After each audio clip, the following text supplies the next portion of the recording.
ఇప్పుడు చల్సాన్ గారు ఇప్పుడు మీ ఆబ్జెక్షన్ కూడా సెకండ్ ఫేజ్ దాని గురించి అంతేనా?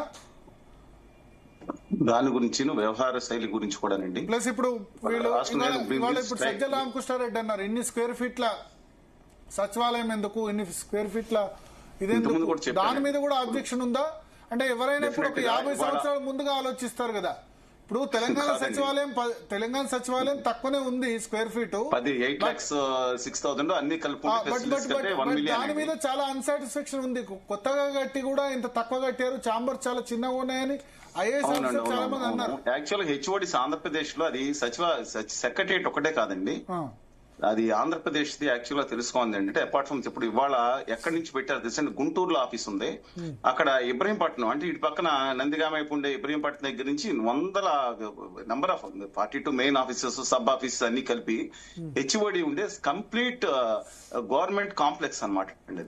అందువల్ల మేబీ దాంట్లో 5 ఫ్లోర్స్ కానీ ఈ హడావిడి కానీ ఈ ఐకానిక్ వీటిలన్నింటికి వ్యతిరేకమే కానీ బట్ మనం ప్రాక్టికల్ గా ఆలోచించాలి. ఒకటి. రెండో పాయింట్, మీరందాక రైట్లీ పాయింటెడ్ అవుట్, ఏది జగన్మోహన్ రెడ్డి గారు కానీ వాళ్ళ అంత కన్ఫ్యూషనల్ స్టేట్ ఆఫ్ అఫైర్స్ లో ఎట్లా ఉంటారంటే ఒక ప్రతిపక్ష నాయకుడు ఆయన చాలా స్పష్టంగా చెప్పారు ఇంతకుముందు కూడా.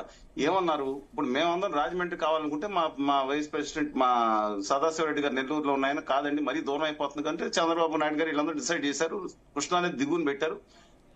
జగన్మోహన్ రెడ్డి గారు ఏమన్నారు, సెంటర్ ఆఫ్ ద స్టేట్ అన్నారు, చాలా స్పెసిఫిక్ గా చెప్పారు. ఒకటి కాదు 2 సార్లు యాంపుల్ వాటర్ ఉండాలన్నారు. సరే, మూడో పాయింట్ ఏం చెప్పారంటే గవర్నమెంట్ ల్యాండ్ ఉన్నారు. I'm not denying that. కానీ తీసుకెళ్లి ఇప్పుడు మీరు మాట్లాడినట్టు క్లారిటీ లేకపోతే ఎలాగండి? సెంటర్ ఆఫ్ ది స్టేట్ అంటే సెంటర్ ఆఫ్ ది స్టేట్ అంటే ఎగ్జాక్ట్ గా ప్రకాశం, ఒంగోలు అక్కర్లేదండి. యాక్చువల్ గా అమరావతి ఉంటే భరత్ గారు యాక్చువల్ గా ఇచ్చాపురం నుంచి అమరావతికి ఉన్న దూరం ఎక్కువ, హిందూపురం కారణం దాంట్లో తక్కువ, అయినా పర్వాలేదు అటు ఇటు డజంట్ మేక్ మచ్ డిఫరెన్స్. కానీ నాట్ ఎట్ అనంతపురం లేదా విశాఖపట్నం కాదు కానీ శ్రీకాకుళం నేను అంటున్నాను. రెండో పాయింట్ ఏంటంటే సరే అండ్ ఎలా పక్కన పెడదాం, అసలు రాష్ట్రం విషయంలో వాళ్ళు ఎవరు చెప్పినా, మేము చెప్పినా గఫూర్ గారు చెప్పినా ఎవరు చెప్పినా సరే క్లారిటీ అనేది ఉండాలి కదా. వాళ్ళు సిపిఎం క్లారిటీ ఉంది, సిపిఐ క్లారిటీ ఉంది, బీజేపీకి సరే వాళ్ళు పట్టీలు కొట్టి మా మురళీధరరావు గారు ఏం మాట్లాడారు, మేము సపోర్ట్ చేస్తాం ఇండైరెక్ట్ ఏం మాట్లాడి అన్ని చూసాం. వీర్రాజు గారు 13 రాజధానులు పెట్టుకుంటా ఉన్నారు, అన్ని చూసాం. తర్వాత ఏదన్నా కానివ్వండి, ఇవాళ వాళ్ళు కట్టుబడి ఉన్నారు, టీడీపీ కట్టుబడి ఉంది, మన ఈయన కూడా ఆది సనాతనవాది గారు ఆయన కూడా కట్టుబడి ఉన్నారు, కాంగ్రెస్ పార్టీ కట్టుబడి ఉంది, చిన్న పార్టీలు కట్టుబడి ఉన్నారు, జేడి లక్ష్మణ్ కట్టుబడి ఉన్నారు, మొత్తం అందరూ కట్టుబడి ఉన్నారు. ఇవాళ ప్రాబ్లం వైకాపాలో ఎందుకు డిస్ట్రెస్ వస్తుంది? అది ఆయన మెయిన్ యాక్చువల్ గానండి వరదలు జరిగినప్పుడు కూడా వచ్చినప్పుడు అద్భుతంగా మాట్లాడారు. ఎలా మాట్లాడారు, అసలు నీళ్లు ఏ విధంగా మాట్లాడి లాస్ట్ మినిట్ లో చంద్రబాబు నాయుడు గారు ఇంటి మీదకి వెళ్ళారు అది ఎత్తడానికని. డైవర్షన్ నిన్న కూడా ఆయన మాట్లాడిన విషయంలో డెఫినెట్ గా ప్రతిపక్ష నాయకుడు మాట్లాడాలి, కానీ డైవర్షన్ అయిపోవటం ఎందుకండి?